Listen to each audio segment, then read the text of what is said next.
All right. Well, welcome, guys. This is our first episode of Energy Bites. You're one of your hosts, John Calfan, Bobby Nealon, and we're here today with Talal from Mi4. Hello. Appreciate you being the first guest. We're Thanks excited. for having me. Thanks for being here. I don't know that I could ask for a better first guest, actually. Thank you. So let's champ. let's jump right into it. So just tell us about yourself. Who are you? What's your story? How'd you get to where you are today? So my name is Talal Nehme, and I'm the founder of Mi4 Corporation, and we're a software company, a software and data company for oil and gas. I started Mi4 around 2000, and initially I was just doing consulting for different industries, software consulting, and for the first 3 or 4 years, I was mostly heavily involved in building mass litigation type software that didn't have a solution off the shelf. So I was doing something very custom. And then when that project ended, I got into the oil and gas industry by accident to help a friend with something. It's a very usual scenario. An engineer who was very self-taught developer moved to a different company, and everything that he had built became now an urgency that nobody else could take care of. So they called me to come in and help, and I really liked the difference in the momentum and the pace and between working in a legal field versus the oil and gas field. So I liked it so much that I focused entirely on oil and gas. So ever since we became dedicated to oil and gas, 90% of our work. We're still a consulting firm, but we also develop our own software. So since then, we've developed multiple products for the oil and gas industry. And here we are. Yeah, no, it's one of the reasons I think you're such a great first guest, because you've got kind of both sides of it, right? You've got internal building your own software, plus you guys have done quite a bit of consulting, and you kind of get a feel for what other people do and what problems there are in the market and stuff like that. How did you get into kind of tech and stuff like that? I mean, were you interested, in electronics and stuff as a kid, or how did that kind of evolve?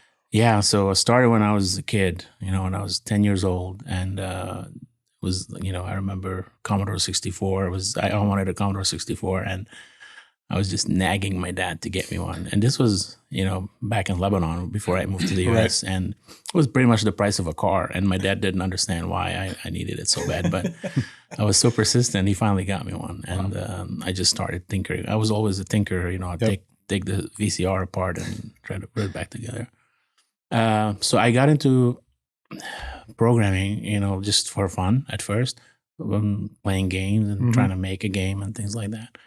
Then I got my my bachelor's in computer science, and I was very geeky into I wanted to continue down that track and get a PhD in computer science and do more research type work. But I moved to Houston in the late 90s, and I got my master's in computer science at U of H. And while I was there, I started getting more exposed to real work versus academic stuff, and I was actually initially I was focused on some projects that were AI related, and if you want to get into that, there was an AI winter. There's a lot of ups and downs in that field, and then so I switched when that wasn't working.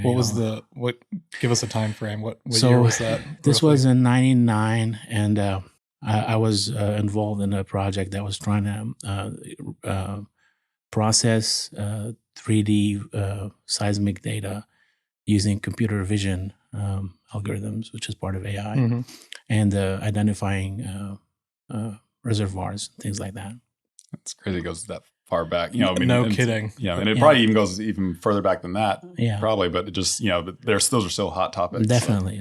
So. So I want to hear more about AI winter once we get to some of these AI questions. But keep going. So then my real passion was databases, data related. So I focused on that, and most of my consulting work was initially just building databases for companies for internal purposes and things like that. And What were you using? Yeah, I was gonna say what databases at the time? mostly SQL Server. SQL, okay. Yeah. A lot of access databases for small things, Yeah. which came in really handy when I worked with a lot of companies that have Aries, because it was all access at the time. Yeah. And being able to take all these access databases and convert them into SQL Server databases was a very, popular thing. So that, got me a lot of work early on. Cool. Yeah.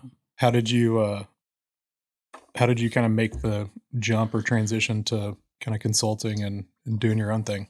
Well, it wasn't really like a planned thing. I was initially, after I finished my my degree, I was working for a company and trying to get more experience in that sense. But I had already had a lot of experience being a freelancer, and my first project that was was like writing code for SCADA controllers for a jet, like a real-time data using Visual Basic, and it was chemical injectors inside jet turbines that like GE was using, so that in real time they're cleaning the turbines and reading the sensors to see if the cleaning efficiency was good. So it was kind of like PLC type stuff. Yeah, Okay. it was very basic. For me, it was pretty easy, but No pun intended. Yeah, but for them, when I saw how important it was that we were able to do this, Right. and it really changed, because initially, you're, and this is something that I think is important to hear for aspiring developers, is that some people or some media might make it sound like, oh, it's so complicated to build software. Well, in reality, it's really, if you break it down into smaller, bite-sized problems, it's very straightforward to do. So while I was working at a company here in Houston, and when there was a financial issue crisis, after the .com bubble and Enron, and it caused a lot of companies to go out of business, I found myself looking for a job, and I started reaching out to my friends who were like in related IT stuff, and got introduced to this law firm that was handling mass litigation on a massive scale, and they were doing everything they could to keep up with the access databases and things like that. So they brought me in, and I for several years I built a application for them that was to allow law firms across the country to collaborate on mass litigation cases before in a secure way. Right. So it was pretty cool. Yeah. But, yeah. So do you feel like, I mean, you were just saying that building software is actually pretty straightforward if you have the right kind of processes in place. I mean, do you think that, I feel like it's almost one of those, the more things change, the more they stay the same kind of thing. I mean, there's still probably fundamentals that just Yes. are the same as they've always been, and maybe some of the technologies change a little bit, but yes, that's something that's very important, because people who are new to software development, they think that, oh, I got to learn this language to become a developer. In reality, what I think you should learn is the basics. Go learn the fundamentals. Computer science 101. That's basic. Learn about what happens inside the computer when you're writing code to do something, because that really helps you later on in ways that are so subtle that you may not realize it. Sure. But because, for example, if you're debugging a problem that you're having and you're not very familiar with how memory works, or there may be a leak or something like that, but also learning about data structures and different algorithms and things like, because once you do that, you can then learn how to learn new languages. Right. Yeah. So I'm not really an advocate of one technology stack over another, or one language over another. I definitely have preferences, and I think every developer has different preferences and likes and dislikes. But I think at the end of the day, it's just a tool for a task, and it's important for you to be educated to know which tools are more suitable for which tasks, so you can pick them. And very often I find myself using a tool that I don't really like, but it is the right tool for that Right. task, Yeah. Like Yeah. Java, for example. I really hate Java. Everybody knows that. So, yeah, but overall, since you asked, at work, we've always been mostly a Microsoft shop. Yeah. And there's a lot of convenience in sticking to a platform that gives you all the tooling and all the tool set that you can use, and that also has enough community, support behind it. Or even just hiring too, right? I mean, absolutely. to be bring people onto a project, or to even just have them jump right in. I mean, that's something that even we kind of run into with some of the projects that we're working on the dev side, right? Like, no code tools are great if you can find people that know how to code in them or dev in them. But if you can't, then it doesn't make much of a difference. What I'm curious too, because I didn't, I just had never thought about it until like I was at HiveCell, really. But a lot of people think dev and coding is just Python or C or whatever it is. But then when you have to take a step back and understand the architecture, right? And like the server, that's, to me, as someone who has never been formally educated on the kind of software dev side, it's like, okay, you start writing little scripts and little things here, and then you're like, okay, well, now I want to do this by itself, and I want it to do it on a schedule, or every time this thing occurs. It's like, okay, well, now I need to spin up a server, and then I now need to figure out what all of that means. And then you've got like the frameworks and the OSs and all of the stuff down at the hardware. The hardware layer. And then, the different platforms, whether it's ARM or, yes. And so I think that's one thing that a lot of people either on the outside or just starting out don't really understand, that it's a very deep kind of. Well, there's a lot of things that distracted for people that they don't appreciate. And I think that's what we're getting to also as well. Yeah. And I think it also goes back to why are you trying to learn this again? Because if I was, for example, a petroleum engineer who's trying to learn, skill up and learn how to use coding tools and things like that, it's for a completely different purpose than if it was someone who's trying to build software to sell, right? Correct. So there's very different paths for those two things. Like, since you mentioned, the DevOps that go around building software. If I was building something internal that only I am going to use, then it's really pretty straightforward. I could, write a single file, of code, and have a task scheduler on my machine, and then now I have an automated thing, right? And I've had stuff like that built internally that only I would use, so it would run something for me on my machine, but know that when my machine is not working, that this whole thing is basically shut down, right? Or let's say I'm writing this little script that will hit an API that has prices, or I want to keep my own spreadsheet updated. If that API that has the prices on it is now down, then what's going to happen? Right. Am I going to get alerts? Am I going to be able to get caught up when it's back up and retrieve the values that I missed? So these are all things that you have to think about when you're building commercial software, where that may not be that important if you're building something personal. For sure. Yeah. Yeah, and even like some of the testing that you put around your code, or lack thereof. Yes, I mean, testing, absolutely. documenting. That's very, very true. Security is the biggest thing, right? Absolutely. So when you're building, so the way I was thinking about, like, what would be a good example, if you're building something personal or something internal for a small company that only you're going to use, it's like you're building your own dirt bike, right? It's loud, but it gets the job done. It takes you from point A to point B, and you know how to fix everything, and you can see everything that's in it. But if you're building a commercial application, and that's what you got to think of it like you're building a limousine bus that should ferry people safely and securely over public roads. Now it's not on your property anymore. So you have so many other things, regulations that go into place, and you have to worry about other people's safety and data safety. And so that's I think a good example. And the size, the scope of what you need to build changes so much. Yeah. I think it's something John and I learned pretty quickly when we were working on a web app at Reservoir Data Systems. And, admittedly probably had no business running that project, but we were the people that, that were tasked with it and learned a ton from it. But just think people underappreciate how hard it is to write software that is easy to use. Especially at a commercial or pseudo commercial scale where it's going to be used by people that you can't directly talk to. Like just, I mean, GUI, UI UX design is so important these days, right? Like you can have the best software, the best model, the best algorithm, whatever, but if your GUI sucks, it's unintuitive, or it's not geared towards the user, right? I think that's a big problem in the oil field. It's getting better, but you've got all these platforms that they want field guys to be entering information or going through a process or a workflow or whatever.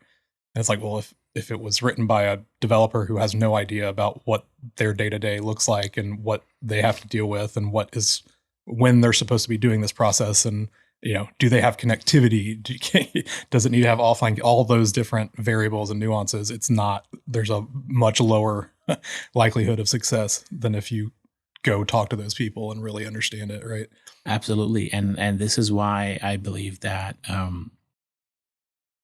experienced engineers who become software developers have, because they have the subject matter expertise, can be much more successful at it than, developers who have to learn the industry, right? So one of the things I did, initially when I started working in the oil and gas industry, I was a consultant, and I was embedded with the client, and we still are. We work, in their office, in the same room sometimes with the users, so we understand what they want. Otherwise, you just cannot. There's so much that can get lost in translation, and you cannot read their minds, or you cannot understand how they're using the system, or out in the field, on site when you're developing something that's going to be used while they're drilling, things like that. Also for like a new developer, so you mentioned what goes around building commercial software. It's very easy to make someone realize what goes in, because what you can do is you can build an API that says, this is an API that when you call it, it will give you certain data, right? You can write that in a few lines of code. It's very simple. It hits a SQL database and gives you back some data. It works. Now, how do we make it commercial? Well, now we have to first build the testing around it. We have to build a deployment pipeline so that whenever we make an update, we hit a button and it deploys a new version without shutting down anybody, right? We have to do CI/CD, continuous integration. Then we have to have too, right? Don't forget that too. Of course. Now we have authentication and authorization to make sure that this, and then encryption, and then we have to do redundancy. So what happens when this data center that your API is in goes down? Do all your customers have to wait, or do you have a failover plan that can, right?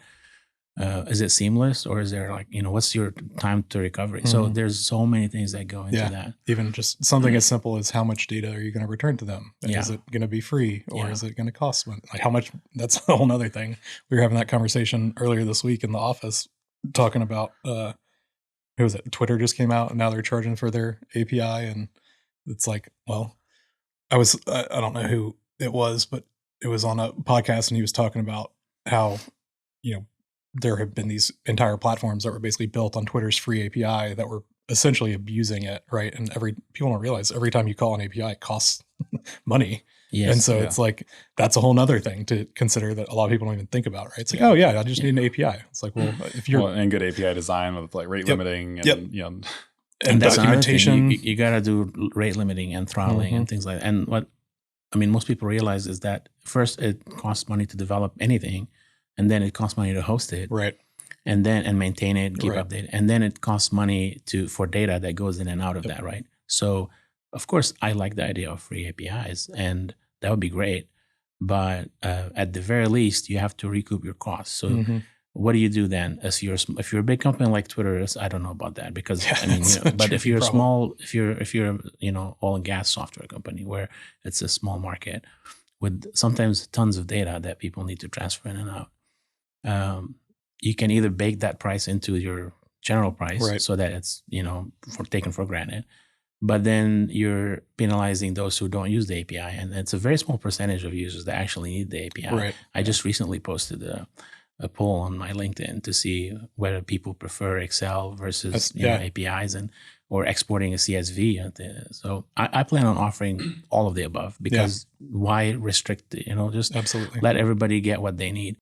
And I really wasn't planning on charging for the API, and I still don't think I'm going to, even though my team thinks that we should, because we need to be able to justify supporting it and things like that. So It's very tricky. It's something. The whole pricing thing is very tricky to begin with. I mean, those APIs are not the APIs that they're using to interact with the app generally, probably either, right? I mean, it's not. You have so yeah, we have APIs internal APIs that we developed, and then the public facing API is going to be completely different. Yeah, so it's a separate product. Yeah, so that's a completely separate product. Yeah, that's something that most people think. No, if you have an internal API, just let us have at it. Right, you can't do that.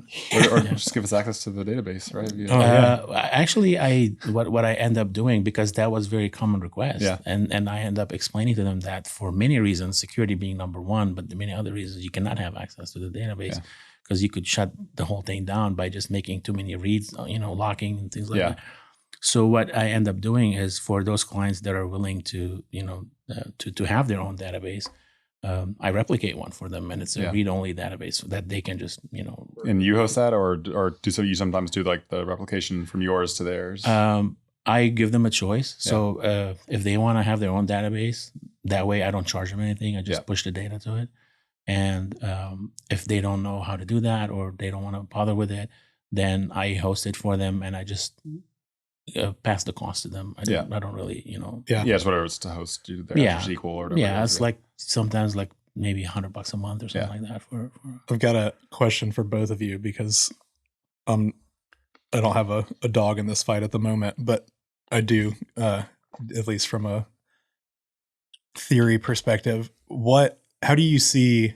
So given that Twitter, and it looks like more and more companies are going to start charging for APIs, how do you see that kind of playing out, in the marketplace, at least in the energy space, right? And, Bobby knows my stance on this is it's, most of the time in the oil field, the data that we're dealing with, at least from the software side, is technically the operator's data. It's somebody else's data. The flip side of that is you're doing manipulations, transformations, et cetera, to make that data more valuable. So then you're adding value to it. But then at the end of the day, is it their data, so they should always have the right to it? Is it their data, so they should always have the right to it, as long as it's, they're not abusing the API or something like that? Or is it, some kind of hybrid of, you can get, so many returns or so much frequency for free, and then if you want it faster or more often, or you want, all of the data back to the beginning, kind of a dump type deal, they pay extra for it. I'm just curious kind of what y'all's thoughts are, since y'all are kind of on opposite sides of the market. So first I'll explain how I've dealt with this in our business, and then I can give you my opinion on the rest. Internally, what we've done, we've had clients come in different shapes and sizes. So some of them have no IT staff to handle these kinds of things, so they want us to just host a database for them, and they have full access to it as much as they want, no limits, and just they pay the hosting cost for it, right? Like $100 a month. That enables them to have a simple connection string that is, we secure it so that only their IP address can, and then they can plug that into their Spotfire or Power BI, and then they're just in the database. They can, they can build or put it in their own data warehouse if they have one. So that's the easiest solution. I have other clients where they wanted something on premise. So there's many different ways to do that. We can either, feed it directly, or just send them a daily backup of the whole data. We've done that as well. Because I strongly believe that this is the customer's data, and they should never feel that they don't have access to it. Because I've had clients come to us from other solutions where they were made to feel as if, this isn't really possible. Oh, you want all your data? We can't. It's in the cloud. We can't really. You got to go into the application and export every Excel file. It's connected to the internet, so therefore you can't have it. And I know this is just an assumption, but I don't know if some of that has to do with the stickiness of the application. Like if we make it really hard for these customers to export all their data, maybe they won't leave us. Maybe they'll just, and I deal with this every day because I have customers coming to us from different applications where the hardest thing is for them to give us their older data because they don't have an easy way of getting it out. And I don't want us to become experts on other people's databases. So it's really hard for us to, time consuming to import that data and figure it out how to put it back together from different reports and things like that. So what we do is we try to give people as much access to the data as we can without breaking the bank, because if you give an API to someone and tell them it's unlimited, right? Whether it's free or whether they're paying for like a nominal fee, there's a difference, because someone on the Matt Harriman's Slack channel asked was saying API should be free. There's no additional cost for getting data out of an API versus getting data out of the application. And I said that's wrong. And here's why that's wrong. When you're using an application to get your data out, there's guardrails. The application controls how many requests to make. Right. Maybe the data can be cached, it can be given to you in a very economical way. Or done in batches. Right? Versus if you're using the API however you want, you can make and people tend to then open up the faucets and just like let. One example, we wrote a custom application for a big client here in Houston who had they were paying for service, public data from one of the big vendors that they buy data for the whole country, and they have an API, but it was very hard to deal with. So we wrote a custom application that pulls data from that API and puts it in their own on-premise.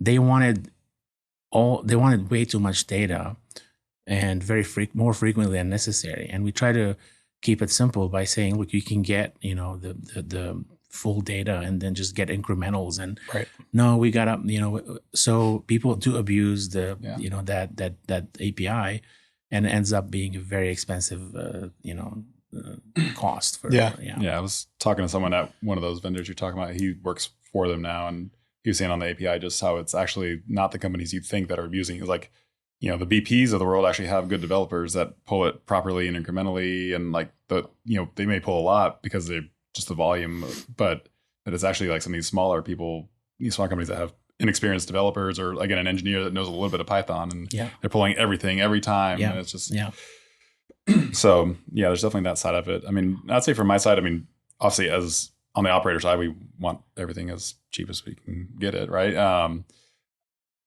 To kind of shift a little bit, like I feel like I'm almost like going the other way on APIs. Like I used to like the idea of APIs, but there's a lot of bad APIs out there. Like, and there's not really any kind of good standard. I mean, there's some of them returning XML, some of them return, it's just, and then, I mean, some of them just bad. Like one of them, it was returning not enough data, and they're like, sorry, we can't give you that. You can see it on the front end, but we actually can't access some of that data for you through the API. So I was like, well, this is useless. And I just wasted 2 days of development, against it because I can't get what I need out of it. Documentation is a very underrated thing, in my opinion, when it comes to APIs, because it's very clear when you start messing with them, when you find a very good documented API, and then when you find a really crappy one where it's just like, here's the call and here's one of the potential 1,000 returns that it could have, or here's one example of some of the parameters that you can pass, but we're not going to tell you all of the other parameters, even though they do exist. Or just like random stuff like that. Even like say on the data engineering side, like I deal with some APIs, and some of them I don't feel are made for like data consumption as much as like they are for integration. They're built for integrations. So then maybe it's great for passing data back and forth between these applications, but then for me to get it and it's heavily nested and it's pretty gnarly, then it's like, it's a pain in the butt to pull out. I mean, I like where some people are going, again, like to your point, like if someone can just share a SQL Server database with me, like, awesome, we're great, but again, it depends on the size of the data too. But I mean, now a lot of people have like the Snowflake, and that is making data really easy to share across. And I think we're going to see a kind of just a change, and maybe not just Snowflake, but people sharing like their data lakes, if you will, or being able to share like Parquet files or stuff across, just making those things accessible for people to query against or pull over. Like it's almost like we're going to go back to the FTP days, but with slightly different technology as a middleman. But tell me more about that, just for like the general audience, or the C-suite manager level person that, generally speaking, kind of understands this stuff but doesn't necessarily know the technical side of it as well. What do you mean by that? Okay, so I mean, I think we can talk about Snowflake, and I think it'll be a similar paradigm. But like, so Snowflake and a lot of these new modern data warehouses, the storage is separated from the compute. So what makes it really nice, and we've done it with one of our frac vendors, and we're looking into it maybe with some of the public data vendors now too. A lot of them have it, is they can do these simple like data shares. So company X shares data with company Y. And within like 3 buttons, I tell them, here's my account information, blah, blah. They put it in. Now their data is available to me in a database on my side of the world. And now when I hit it, I pay for the compute against it, but they're paying for the storage. And the storage is generally pretty cheap or very nominal for most people now. So they're still hosting it. they're hosting the data. And then you're paying Right. for the compute to pull it into your Yeah, instance, compute essentially. data. But then, so now like that frac data that we have across, like I can just query it alongside everything else in my data warehouse. And I don't need to do any API calls to get it. I don't need to have a nightly process.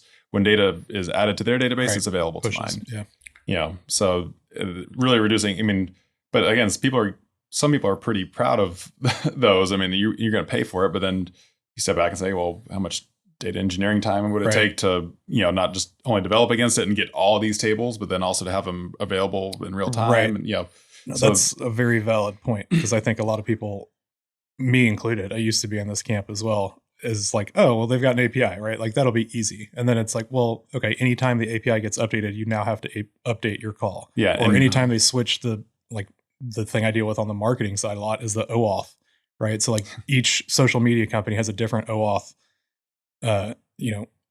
process for using the API, and they constantly change them, which is like, okay, great from the security perspective, but I'm just trying to get my Google Analytics data in an easy way without having to rewrite this stupid call every 6 months. Yeah. So, and I think where it's going to go though, because like one thing that Snowflake had, most of their stuff is in proprietary format, but now you're seeing a lot more. I mentioned Parquet. There's like Iceberg, which is like, I think Parquet with some metadata around it, and now like Databricks, their whole things that their Delta tables are open source. So like, now I think you're going to see more of that where like they can just give you access, probably do that data sharing with an open format. Now, if you want to hit with Python or R or, some SQL engine or Spark or whatever, then like that stuff's there for you to do. Yeah. And, I wasn't too familiar with the Snowflake, but after your talk about it on that, last, the data, Couple nights ago. A couple months ago, I think. Yeah, a month or two. Yeah, I went and looked at it, and I looked at DBT, and it's very impressive at what you can do. DBT is slick. Especially the low cost of being able to just turn it off when you're done. And I think that more and more companies are realizing the benefit of having these abilities to just do the data set once and share it. And recently, Power BI just announced that now you can have shared data sets between organizations. Oh, so nice. what you can do is you can prepare the data set and back to your point about the data engineering piece. That's another reason why the public API has to be different than the private API, because it's a completely different data model. And also the databases that we host for companies, very few actually want the relational database. Most of them want a analytical database. So what we do is we flatten it out for them. And instead of getting 100 tables, they get 5 or 6 tables, and it's very easy for them to process. So they don't have to know that person ID equals ID from the person's table. And like recently, for example, I have a client who's buying a new property, and they just send us a whole SQL database of a third-party product. It's so hard to decipher that the model, because everything is GUIDs and there's no actual relationships between the tables. So you have to kind of do esoteric things to figure out whether or not this is so the data model is very important. And this is why we spend so much more time on it to make it as simple as possible. So if I, hand it to someone, they can just look at it and understand what it is. Yeah. Well, that's better on your side. Well, it's kind of putting that effort up front so that, less and back and forth. When we bring in a new team member, you don't have to sit there for 6 months trying to explain to them where all these, they can just pick it up in a week. Even on the client side. I mean, Bobby and I spent a lot of time, we were very adamant with our web app that it had a good, functional, useful API. And I wrote a bunch of the documentation on it just by using it. And even then, with what I thought was very clear, very straightforward, it returned 1,000 records, and then had a pagination number, or it returned the last value of the last record, or I'm sorry, the last Unix timestamp of the last record, and then you could just append that to your call to start and just loop through it. But something as simple as that, we spent hours and hours on calls with people, to the point where I just built a little collab notebook with it that had the template in there, so I could just send it to people. Because pagination is one of the hairiest things in APIs. There's an easy solution for it. Instead of having to force people to use timestamps and things like that, one of the suggested ways is when you're writing an API and you want to give a result set back that is paginated, in the response you put the next URL. Mhm. So all they have to do Oh, just the got URL. URL. That's really yeah. smart. So they actually. take that and post Right. it as the Instead of next, having to and you just keep going until feed there's a Moving until it timestamp doesn't exist variable. anymore. Yeah. yeah, and that way you can also do the previous, so you can rewind if you. Mhm. So that's No, that's slick. So, I mean, I think being on a similar, because you talk about sharing SQL Server databases, I mean, in that you generally are a Microsoft stack. Can you talk about some of the benefits of the Microsoft stack? I mean, because I feel like it's pretty ubiquitous, especially in the oil and gas industry, like whether it's just how well it integrates with AD and, but most people have SQL Server, so that SQL Server replication is more straightforward. So like I said, I encourage people to use the best tool for the job, right? And sometimes you only have one tool, so there's not that much to choose from. Yeah. Other times you have so many, and you have to do a lot of weighing to figure out it. So to give you like the whys, why we chose to stick with mostly Microsoft products was because there's so much help out there for how to solve certain problems, and when you're building commercial software, you cannot dig it. So one of the for example, arguments that people make, well, I want to use this such and such free open source solution instead of paying for a Microsoft product, because if I want to fix something and the source is there, I can go. Yes, but are you building a product, or are you going to fix someone else's source? Yeah. You don't have time for that kind of stuff when you're on a schedule. Also, you need support. You need to be able to integrate with other, So a lot of the things that we initially were building were integrating with Office tools and things like that, and it just makes more sense now. I want to address them like piece by piece, right? Sure. So the RDB, the relational database software management system, RDBMS, SQL Server. Initially, when I built the first commercial product that we had, Productioneer, I wanted to make sure that I could sell it to any company, regardless of which which database server they were using. Mm. And the first version of Productioneer that came out in 2007 was on premise. Okay. By 2009, it became a SaaS solution in the cloud. But in 2007, I built a data obfuscation layer so that I could be, database agnostic, and the API itself does not know which database server is talking to. Exactly. And so that I can map these different functions to return the same data set, regardless of where they're getting the database from, the data from. And because I knew that some of my clients, because I already done some consulting for them, use Oracle, for example. It ended up being that this was kind of a waste of time, because up until now, everybody's still okay with SQL Server. Yeah. And even the company that had Oracle, they had a SQL Server as well. Sure. Right? So it's kind of table stakes. Yes. And then once we moved it off premise, then nobody really cared what but the fact that if you look, even back then when we started, if you look at the tooling around SQL Server, Oracle had this horrible user interface for like a comparison to SQL Server Management Studio, for example, where if you're writing queries and you want to see the results and analyze the query path and the plan and things like that, you had this tiny little window where you can just write the code and you have to copy paste it to see it, the whole thing. It was just a horrible user interface. And I don't know if they fixed it since then. Yeah. This is very old for me. But also the cost was a big factor. The features in it, that how easy it is to do replication and failover clustering and things like that. The ability to how hard it was to train someone to become a database administrator, where they can administer the backups and all these other things.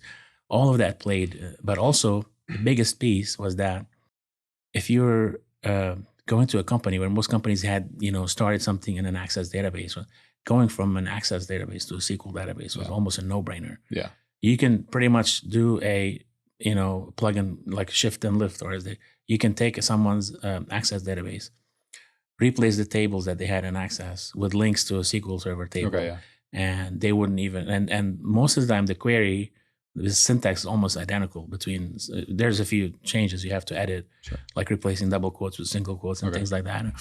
And the joins, but you can take all these queries that they've built, like I'm talking about Aries, for example, where they had engineers who have been building queries on top of Aries and stuff. Views. So taking that and converting it to SQL is almost instant, and they don't have to learn anything new because everything is still there. Right. So that was also very helpful. Yeah. Now, the analytics. So initially, when we started SQL Server 5, 2005, Okay.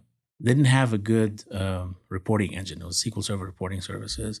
So I had to use Crystal Reports, which was Okay. back then a big commercial product. But it Still, was like still hanging around. it was like pulling teeth. Yeah. They had like 500 different versions of their, I'm exaggerating, but so many different versions of their DLLs. And if you're left-handed, you have to install this DLL. And if you're right-handed, you have to install this. And if you install both of them on the same computer, it will blow up. It, yeah. It was so time-consuming and painful. But we had to use it because back then it was the best, option we could get. But then once there was a new version that came out of SQL Server reporting services, they were so much better. We immediately switched to that. And we're still using it for the paginated tabular reports and things like that. And the integration of that with SQL Server to be able to schedule and send out reports. And so again, tooling when it comes to development, we've been using Visual Studio for ages, and it's been constantly improving. They made a free version, a community version, Visual Studio Code, all that stuff. So we really, it's not about that we like always wanted to stick with Microsoft product. It was always the better choice for us, Sure. right?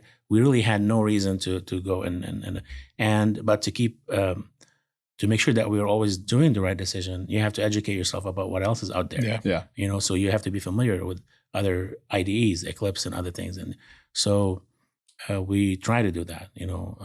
I'm not a big fan of trying to learn a new language just for the sake of it, But I think you should know that that language exists and what it can do, so that when the time comes where that language makes more sense, you at least know about making that decision. And you're not, because I've seen a lot of people stick to their guns, right? And this is what we use, and it ends up being a disaster sometimes because they're using the wrong thing. Like Rust, most people probably have no reason to use Rust, but if you were going to have to learn C# or learn Rust, it sounds like Rust might be the best choice, right? Or not C#, C++. Sorry, like if you had to do something embedded, it's starting to sound like Rust may be the best choice if you were going to. Absolutely. If you never had to go that deep, maybe that's the best choice now. Even not for me because I already know C#, C++. Okay, So to me, I don't see the benefit of learning Rust unless maybe there is something there that I cannot do in C++. Sure. Right? Yeah. I mean, even tying it back to something that I've had lots of conversations with you about, something as simple as like R versus Python, right? Like they're both similar in a lot of aspects, but they do very different things. Yeah. Right. I mean, Python's kind of a superset of that. I mean, Correct. It's the whole claim to fame is it's, probably not even just second best, but it's second best at everything. Whereas there's definitely tools that are better. There's better web development tools. There's better this and that. But I mean, if you learn enough Python, you can be dangerous in a lot of things, and at the very least, prototype with it. But. Yeah, I want to know your favorite either tool that you've been using forever or new tool that you've recently come across that you're using these days, either cloud, software based, or my favorite. So Power BI, for example, is one of my favorite tools right now because it's amazing how fast you can visualize something and show it to someone. And it will save you time versus having to explain something. Yeah. To give you an example, we were having a discussion about a new field and whether or not the import of the prior, third-party application was okay. So to take that and generate a field schematic in Power BI was just a few minutes versus us having to present it in a table version. And just one example. No, for sure. So that's and it's so easy for anyone to learn it. Well, and the desktop version is free, right? Yep, we're currently creating a solution for a client where they did not want to pay for the embedded Power BI to go into the application, but they wanted to have the benefit for internal purposes, and they didn't know that if you just wanted to use it internally, you can just run it on your desktop, and it connects to your database, and the application didn't really need it what they needed internally. So that's a good tool to know about. Another tool that I've been using for ages is called SQL Compare. It's from Redgate. I just used that last week. So it's one of they have many tools, but this is one of my favorites. SQL Data Compare and SQL Compare. One of them compares schema, one of them compares data. If you're synchronizing databases, or if you have the same database that you're using for multiple clients, like we do, and you want to make sure that, let's say you added a column and that every database It's replicated correctly. It just makes it a click and you see everything. That's pretty slick. This is a great tool. I bet that would be very, very useful for full disclosure. operators. We're partners with Redgate, so but there's other competitors out there that do the same thing. Yeah, I mean, I literally just had to use it last week because we're going through a migration from one version of our ERP to another, and like this new one is kind of they've actually merged. They had talk about software development practices. They didn't really have the best. They had like different code branches for each operator they worked with, which was not good. So this next version is basically them merging the best of class of all of those in, but basically was able to take our previous version of the database and compare it to like the UAT version we have now, and I was able to just basically confirm that these came across and that the data types were the same, and we could feel good that there wasn't any breaking changes. They also have one of their tools is the dashboard that shows you all your databases between development, testing, and production, and shows you if there's any drift. So if one of them starts to drift off of the schema, it will that's pretty cool. Shameless plug to Power BI, because I'm also a big Power BI fanboy. I think it's a great introduction, like all the way from full blown production, like Talal's doing, to even just I'm an engineer and I'm getting interested in data science or data manipulation or things like. I use it all the time for data manipulation because it's easier for me to use their GUI than it is to code it. There's a really good thread. Was it last week or whatever? So on the upstream Slack, Zach Warren, I think, brought it up. But again, because Spotfire is still pretty ubiquitous, and there's good reasons for it. But like at the same time, I think one thing to your point about using Microsoft Tech, if it's not good yet, just wait, because it will be. They just rapidly improve things. Even Power BI in the last 3-4 years, like I remember trying it out right after they bought whatever company that was and kind of started distributing it under Power BI, Microsoft's license and stuff, and it sucked. It was terrible. And even, within that year, I was using it on a fairly regular basis. Their integrations with Python and R and all that stuff makes it very, very handy and very useful.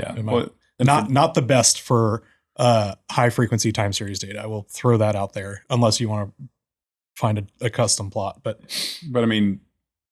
even for them, the visualization stuff is fine. And the thing is, it's good enough for most. There's some GIS capabilities that leave something to be desired for me, and that's why a lot of people haven't made the move. But Power Query, and then just like the data sets and data flows and like the data engineering behind it. Again, that citizen data engineers or data scientists can use and be dangerous and add value to the companies. And it's a great tool. It's catching up. There's a lot of also full disclosure, I'm a Power BI partner as well. Where we've been tracking it since day one, and we were using Spotfire for our clients because that's what they had. Right. But then as soon as Power BI started to meet some of these, basic requirements, like you said, we immediately switched, and we even developed our own visuals for it, for what we wanted to do. But then before long, the built-in visuals met all those missing features, so that now the visuals that we develop are maybe not needed anymore, that kind of thing. But yes, GIS is one area where it's still kind of behind. Yeah. Even though they have the Esri map, but you have to have a separate paid, account for it. And I think I just saw recently they do have a Mapbox at one point had a but even those plugin. That's the problem. A lot of plugins. And but I think at the Azure Maps thing, and I just found out recently, I think they're looking at doing multi-layer stuff through Azure Maps. Again, if you don't like it, just wait, another year it'll get there. That's true. But the true power, like you said, is in the background. What happens with the data mart, with the Dataverse, with the Power Query. Yeah. There's new feature coming out every week, and we're we have to keep up. Yeah. So when, one of the things that we used to do when Zach Warren had this Power BI meetup group, and we would have to spend a lot of time every month to do 5 minutes of what's new in Power BI and try to compress it all. Right. It was a lot of work because of how much new features they have. Yeah, but even the tooling around it now with Tabular Editor and DAX Studio. There's some really good developer tools, around it too. I think on a similar side, talk about some of the low code. It's kind of shifting into that. Have you all had to do much with Power Apps or yes?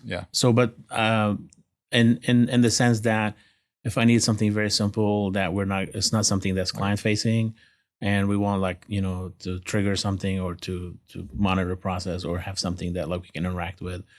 I'm not a huge fan of low code or no code simply because most of what we do is commercial, and we have to have full visibility, full control, things like that. But they do come in handy in a lot of scenarios, like, small scenarios like that. I wouldn't use them though to build an application. And I know this may rub some people the wrong way. I'm not gonna name any names, Jeff. It may work, right? And you have to put a lot of effort into it. So to take a low-code, from what I've seen, to take a low-code platform and build a complete app on top of it, it's not like what the brochure says. It's not an overnight thing.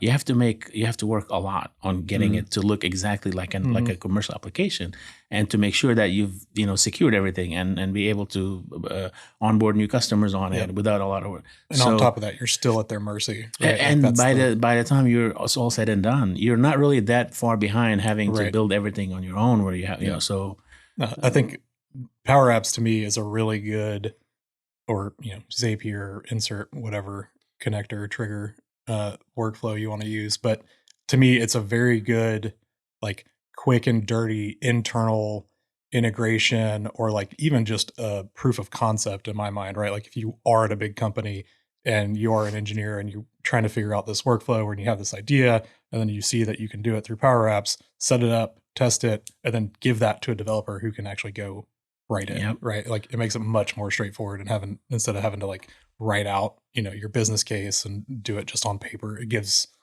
you the ability to kind of show them and demonstrate it.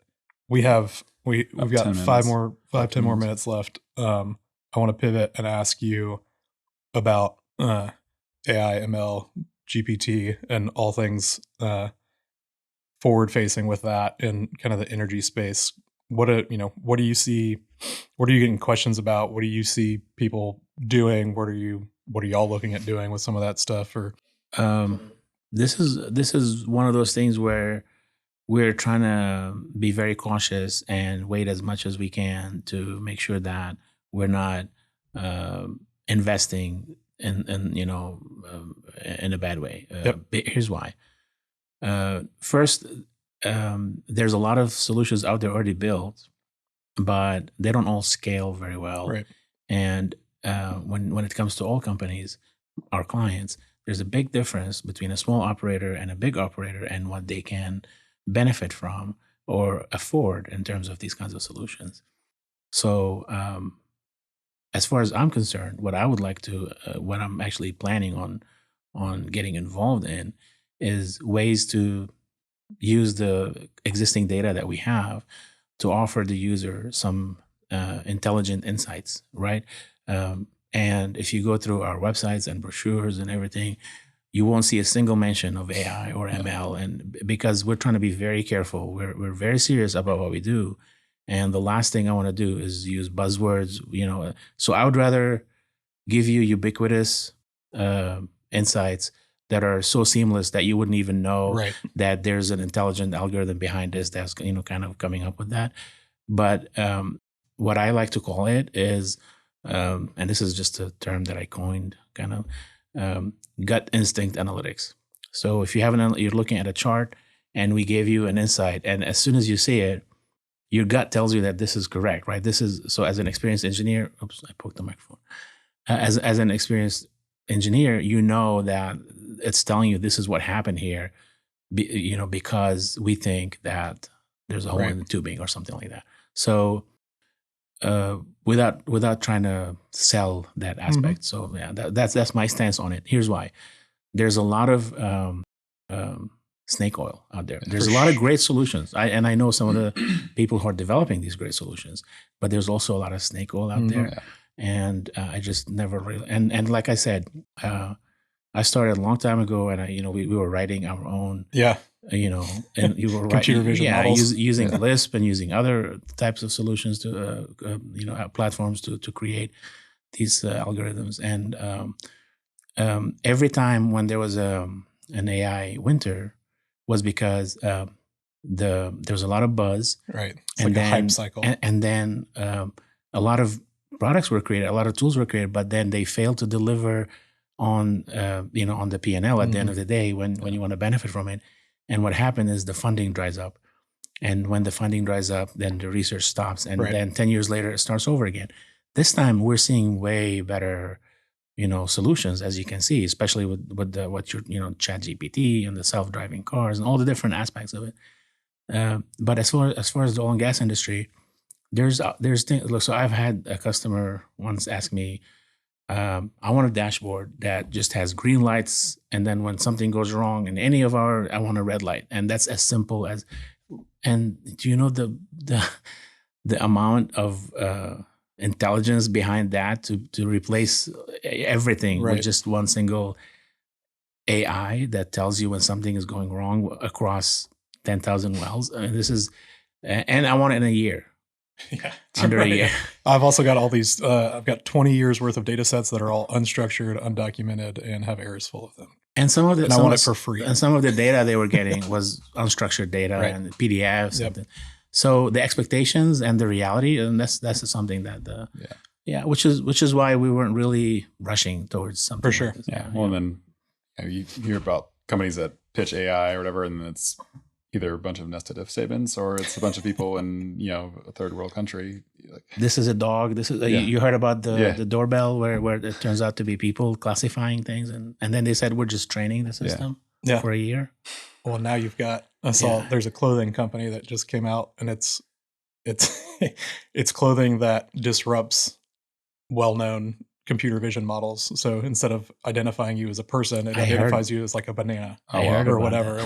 There's this whole counter, right? Like that's crazy. We're swinging both ways. Yeah, but to summarize, I think there's a lot of promising things you can do, and some companies are already doing them. Unfortunately, what I've seen so far is that they're not affordable for everyone.